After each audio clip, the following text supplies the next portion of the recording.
Nasa linya ka na? Eh, Oh. Hello, sir. Hello, Sir Danny. Good morning. Rinig po ba ako? Yes, malinaw. Ako okay naman ba signal natin dyan? Kasi kanina nawawala ang Negros Occidental. Okay naman ang dating namin dyan, signal? Yes, sir.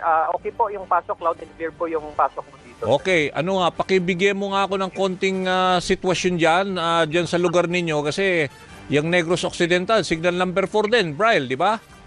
Yes, sir. So, tama po yun, sir. No? So, ang Negros Occidental sa ngayon, mostly LGUs natin nakaka-experience ng moderate to heavy to intense rains as of now po. And meron na din po tayong na-record na mga flooded areas po natin sa mga certain LGUs.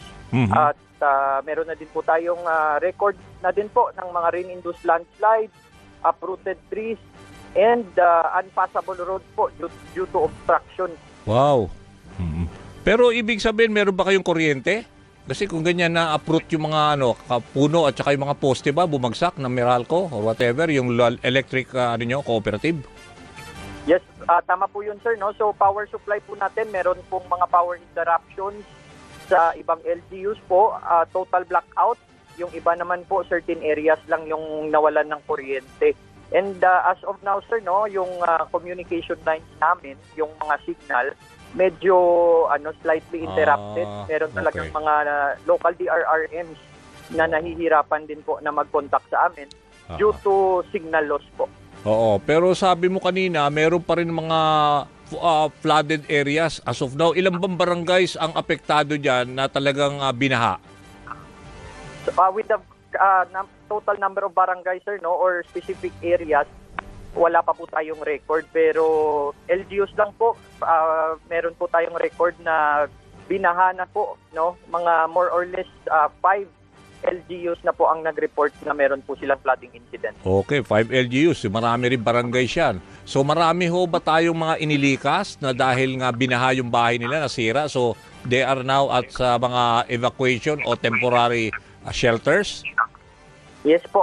Actually po kahapon, nag-conduct na rin po yung 22 LGUs po natin ng preemptive evacuation. So hindi pa po umulan kahapon, nakapag-evacuate na po or likas na yung ating mga residente.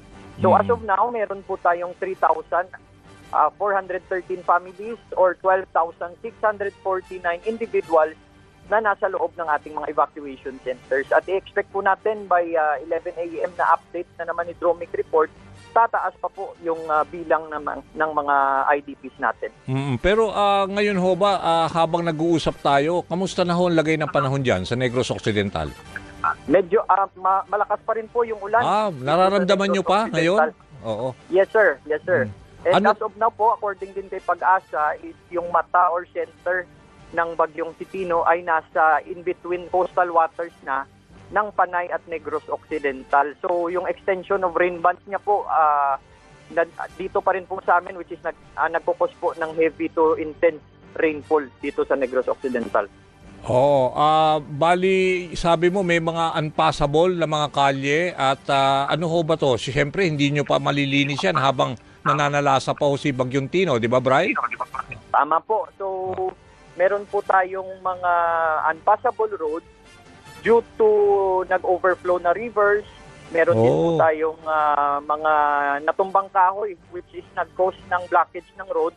At sa ngayon po, meron na din pong mga certain areas na na-clear na pero yung mga inaccessible areas or remote areas po natin na mahirap sa mga DRRs natin na mag-clearing operations. Sa ngayon po, unpassable pa rin po yung some areas natin. So meron ka bang info rin, Brian? Kasi di ba nandiyan din yung Bulkang Kanlaon sa Negros Occidental. Ano ng feedback from that end? Yes, sir. No? So si PIVOX nag-release na din po around kahapon ng Lahar Advisory. Pero as of now po, wala pa naman pong related incidents regarding Kanlaon Volcano. Yun lang po yung minomonitor namin, yung La Castellana. Kasi po yung Tamburong Bridge sa Biak na Bato is nag-overflow na din po, which is meron po talagang mga slight, very light lahar or lahar type sediment sa tubig na nakikita. Okay. Sana hindi sumasabay kasi kailan lang nag-aalboroto na naman yan di ba? Merong mga explosive eruption pero hindi naman ganun katindi, no? Pero merong mga pagsabog at pagbuga, di ba? Tama ba? Yes, tama po. Within the past 2 days po, meron po tayong ash emission sa mga areas ng oo. Pero yung naranasan lang po or na-record namin dito is yung yung sulfur odor lang po na na-experience ng ating mga communities nearby. Sige, Braille. Basta makikibalita kami at salamat sa mga mga shinare mo ng mga information at syempre nakaantabay kami diyan sa Negros Occidental. Malaki ang rin yan signal number 4 din ang nakataas diyan Braille? Oo. Yes, sir. Tama po, sir. Salamat. Okay, yan ho si Braille Larry Sanyor, Deputy ho ng PDRRMO Negros Occidental.